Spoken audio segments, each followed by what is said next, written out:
Hello, my name is Anthony DeHuma, and I'm going to be talking about a relationship that terminated at my chapter 9 assignment.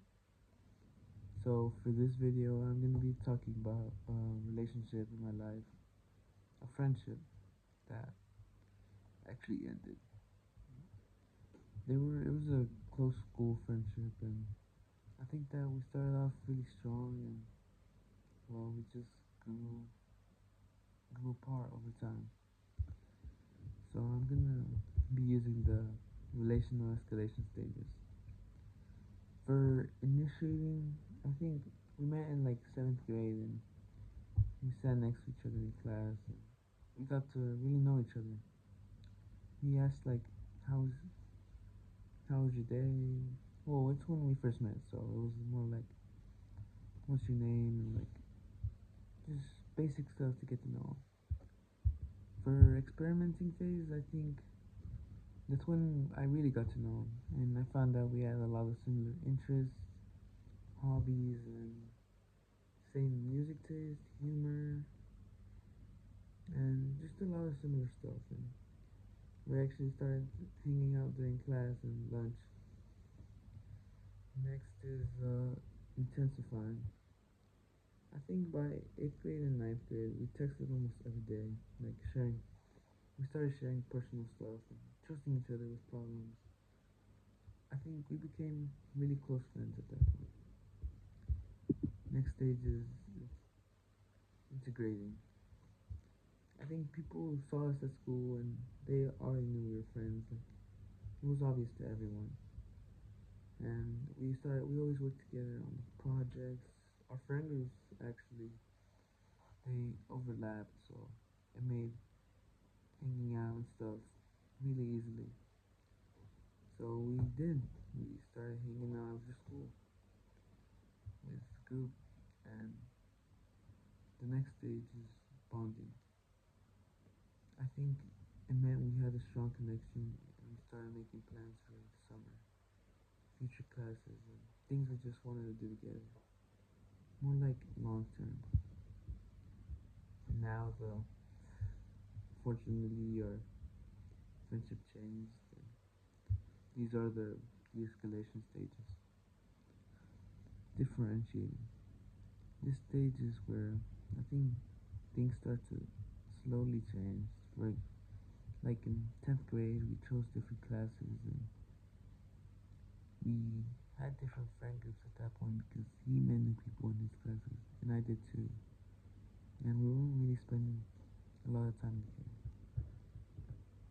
For circumscribing, I think we stopped talking about personal things that we used to trust each other with, and our conversations became basic, like how was your class or how was your day?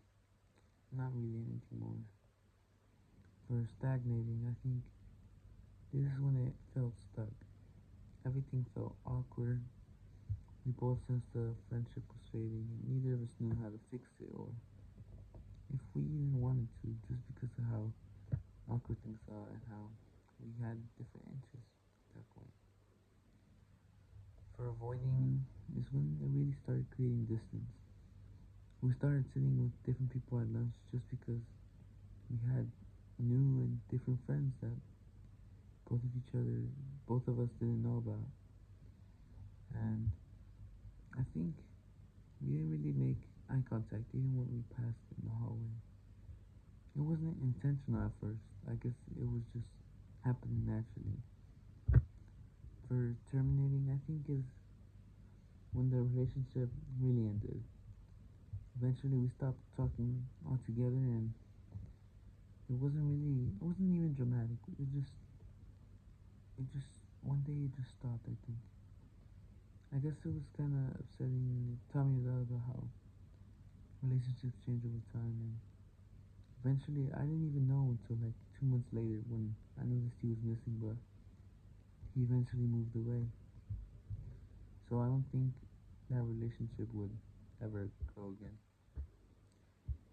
For question 2, I think a peer's post that impacted me was, well, that really stood out to me was Leslie Hernandez.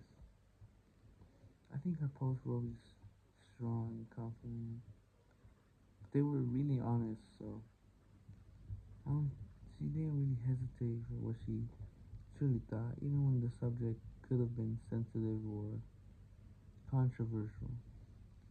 I liked how she expressed her ideas clearly and backed them up with personal examples and thoughtful reasoning. I think what I do is I just say what you need to for the assignment, but I feel like I need to communicate better and really express my idea because her videos really showed me that communication is really something genuine, something that I should really pay attention to. And though ever since I started this term, I really tried to. Now that I know most of them, and I think it's really helped me find out what people thought of like me or someone else in general. For question three, my critical question is how can I understand different conflict management styles help improve communication in friendships or especially during disagreements?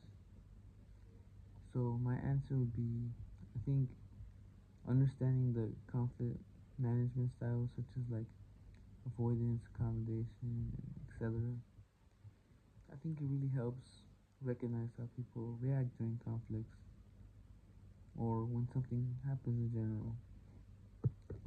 And it could really give you a good look on how someone really is.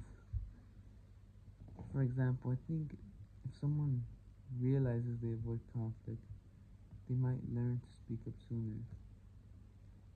Or if someone tends to like really compete a lot, they might never learn how to really like continue a conversation just because they always want to be right and can never like listen or anything. Well, thank you all for listening. This was my chapter 9 assignment. I hope you have a good day.